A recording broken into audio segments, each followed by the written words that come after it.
Hello, everyone. Now I am so excited because I'm going to talk about how to deal with toxic relationship with your siblings or parents or whatever family member you might have problems with. Now, I'm Janine Cera, and I'm a rapid transformational therapist and coach.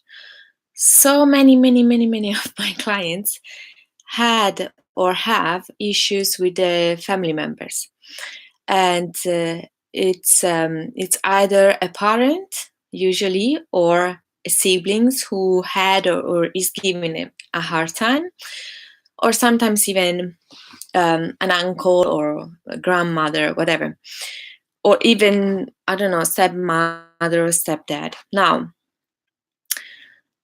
we are sometimes occasional. We have bad days, so it's normal to feel bad, and when we feel bad, I'm pretty sure we are be considered toxic. So it's a big distinction between someone who is toxic when they have a bad day, or someone who is toxic when on a regular basis, on a permanent basis, they're always nasty and one downer or one upper. Those people are a bit heavy. Now, there is so many information on the internet, and probably 80% of it says you to deal with the toxic person and just go opposite direction. Now, this is not always possible, practical, because sometimes we work with a toxic person, and because sometimes we love the toxic person, or sometimes we need to deal or with her. It's a bit tricky. We can't always avoid things. We can't live in a poly, so the perfect world doesn't exist because nobody's perfect. We are all unique and we are all emotional. However, some people negative, toxic people on a regular basis. And I am telling you now this, avoid to spend time with them as much as you can, or give them a limited amount of time per day, per week, per month.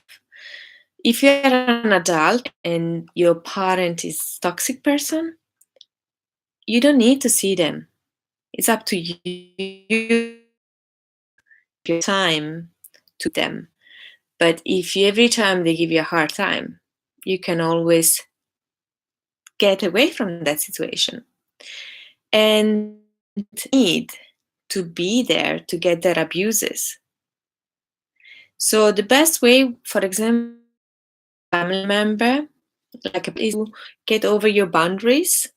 You just put them back in their place. They say, listen, this is not acceptable. If you keep doing this, I'm going to walk away. And then if they keep doing this, you just simply take your stuff and you walk away. Every time that they give you some drama, some problems or whatever, you just take your stuff, walk away. You do it one time, you do it 10 times.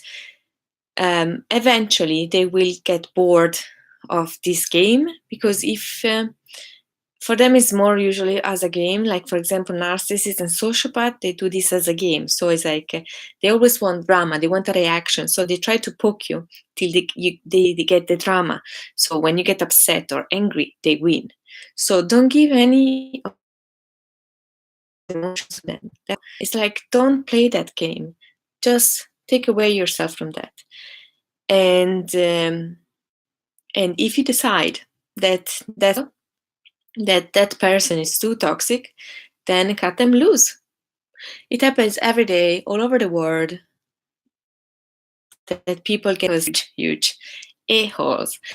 So how do you know if your parent is a toxic person? Let me take mine. So most of my clients, they complain about when they complain about their parent being toxic, is because I made everything for you. That's a very common phrase. And with it, when the person receives is like, well, I would have done it too, or you are doing it too if you're a parent yourself. Of course, they did everything for you. They decided to put you in this world. You didn't ask to come in this world. It was your mom and dad decision, or because it was only your dad decision to make you come in this world. So your responsibility is null, and of course they had to take care of you. They had to, and because you have been dependent, completely dependent, financially, emotionally, psychologically on them, rest of your life. So I did everything for you. It's a way to make you feel like you're guilty, because it's like, how dare you do this to me after all I've done to you?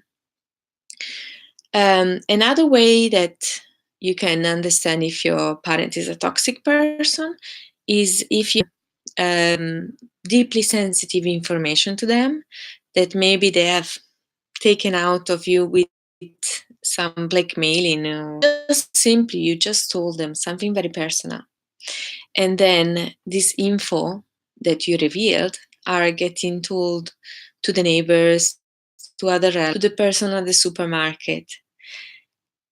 They are basically using your story to themselves and to make better, or sometimes to make them look, oh, like, poor me, my kid this did that, my kid did that, oh, poor me. What happens to me? Very attention seekers and very much drama seeker. They try to belittle you. That's a turn, because whenever someone who thrives on control, because we either thrive on control or we thrive on action. So people who thrive on control, they always have to be above you, and they always try to fight to be above other people. So it's a very tiring to be in that game, because it's like you're either up or down, and it's like, this is not how we thrive. Humans thrive with connection. We can't be happy at home by ourselves if we stay home isolated for 2 months. We thrive on connection. We need to go out. We need to find people who think and see the world like we do. That's when we thrive. This is when we are happiest, when we connect with people that understand us, that communicate well with us. So a toxic person will try to manipulate you and make you feel very little, because whenever they make you feel little, it's easier for them to control. If you're independent, this scares them so much, because they don't have control on you. You're independent. Oh gosh, that's scary. That's why toxic parents tend to hold on children, not to make them grow. And because they don't want them to leave this, because they will be feeling lost without them, because the children are a kind of like tool they're using for their self ego. Now, it's not that these parents might be toxic in the meaning of bad people. Most of the times parents do the best they can. Unless they have some mental issue, a parent has lived what they are making you live. Unless they say this is from again. Usually a parent, we do what we know. So if their childhood has been XYZ, most likely they will reproduce XYZ when they are parents themselves. This is what we do as humans. We keep going with what's familiar.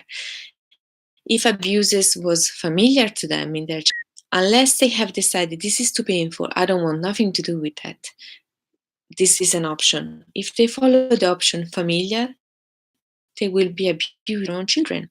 So it's like a circle, a very unhealthy circle that can be broken. And some parents don't even realize they're just trying to do the best they can, but this is what they know. Another way of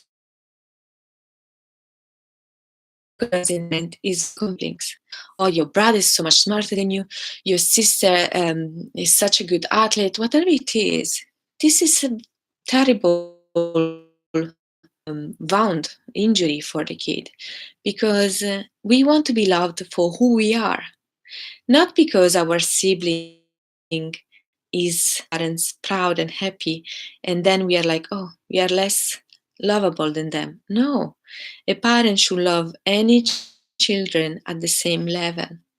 However, it's not always the case, because sometimes the one who imitates most the parent, that they get to be liked more by that parent. So, as I guess all of you know, flattery, is the best form of flattery. So whenever we have somebody who is kind of copycatting us, makes us feel good. It's like, oh my gosh, they love me because they are like me. But probably the child is copying you because they want to be loved by you, and they're copycatting you because it's like, if I'm like that, or if I'm like, they will love me more. So it's something we do as children.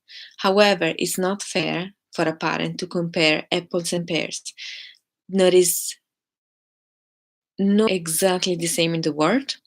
Whoever of you who are twins, you perfectly know that your twin sister might even look on you, but they are different.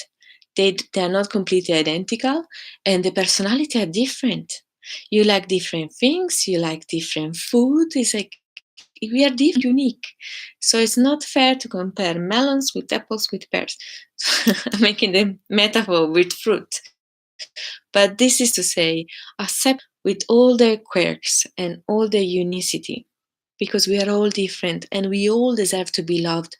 And love is not measurable. It's not that you can love a cake, but if you put the cherry on top, I will love you more. A cake is a cake. You love it anyway. The cherry is just an extra bit that even if it's still very nice. Now, another way a toxic parent might behave with their children is, for example, some very famous athletes have had these issues where the parent push the child to be very successful in a certain field because it will benefit them personally. So some interviews about Serena Williams or even Agassi, where they really got pushed by their dad to be tennis. But it's not very clear if the two of them ever wanted to become tennis players. They pushed by their own fathers to become champions in the tennis courts. And so parents, when they do, they are thinking what's best for them. And they usually do this is like to show off, oh, my daughter is a doctor, or even to have a financial outcome out of it, in which is not fair, because we are all different.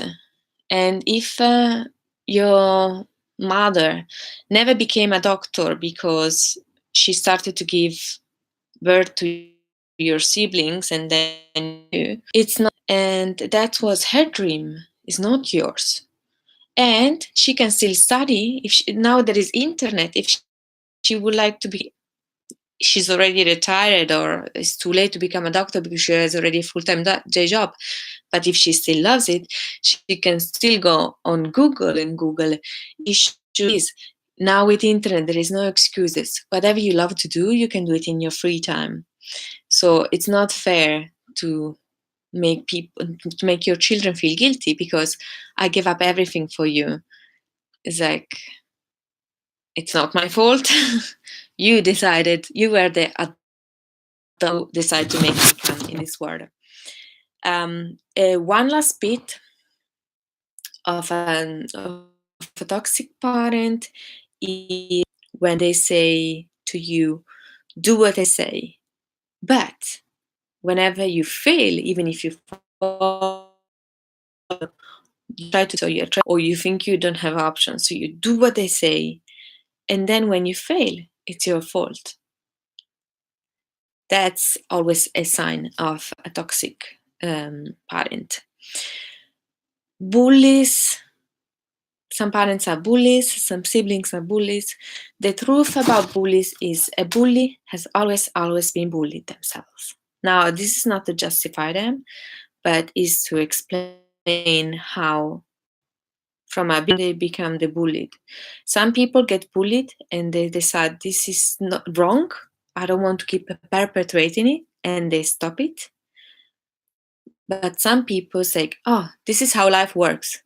It's always a power game. I need to be stronger than others. I need to be more aggressive, more violent." So in life, you always have choices. If you're an adult and somebody's giving you a hard time, just walk out.